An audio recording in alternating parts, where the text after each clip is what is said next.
में तो चले गए, विचलित गायब हो गए। जो जाने थे विचलित तो आप हो गए। हर जगह आपके कार्यकर्ता को दुख हुआ, और जो पिछली विधानसभा क्षेत्र में जो उनके प्रत्याशी थे उनको बेचारों को पूछा नहीं। उनकी जगह जो हमारे बिके हुए विधायक थे उनको टिकट दे दिया। टिकट देने के बाद उनको जो वहाँ के लोग थे अब पूछ रहे हैं, मान मलाप कर रहे, कभी कोई जा रहा है, और सीआरपीएफ दी हुई। 1 महीना तक तो उनको बेचारों को बाहर के दर्शन करवाते रहे। बिके हुए विधायक जो है ना, उनको टिकट किस पार्टी ने दिया? भारतीय जनता पार्टी ने दिया। भारतीय जनता पार्टी ने क्यों टिकट दिया? क्योंकि वो सरकार गिराना चाहते थे, उसलिए प्रलोभन दिया गया। और सरकार में सबसे ज़्यादा रुचि किसकी थी? वो जयराम ठाकुर जी की थी।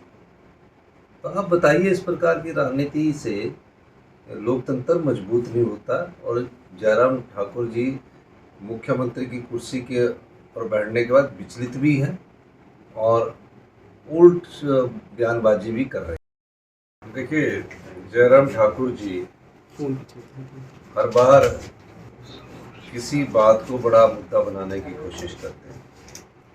पहली बात तो ये है, ये घटना हुई है, बड़ी दुखद घटना है। हम सब लोगों को मिलकर उसका विरोध करना चाहिए कि एक बेटी के साथ ऐसा हुआ।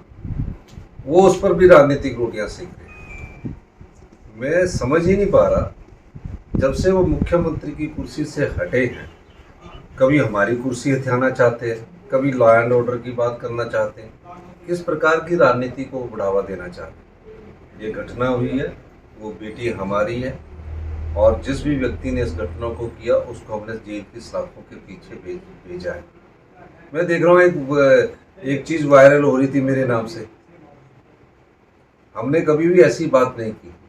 हम ये कहते हैं कि ये जो सोच विकसित हो रही है, जहाँ एक बेटी के ऊपर दराड़ लेकर हत्या की कोशिश की गई, जिस तरह दराड़ को मारा गया, ये हिमाचल की संस्कृति नहीं है।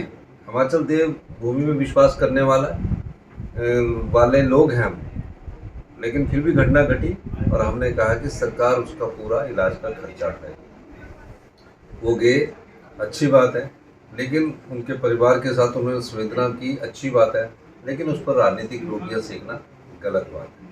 Bureau report, city channel, Shimla.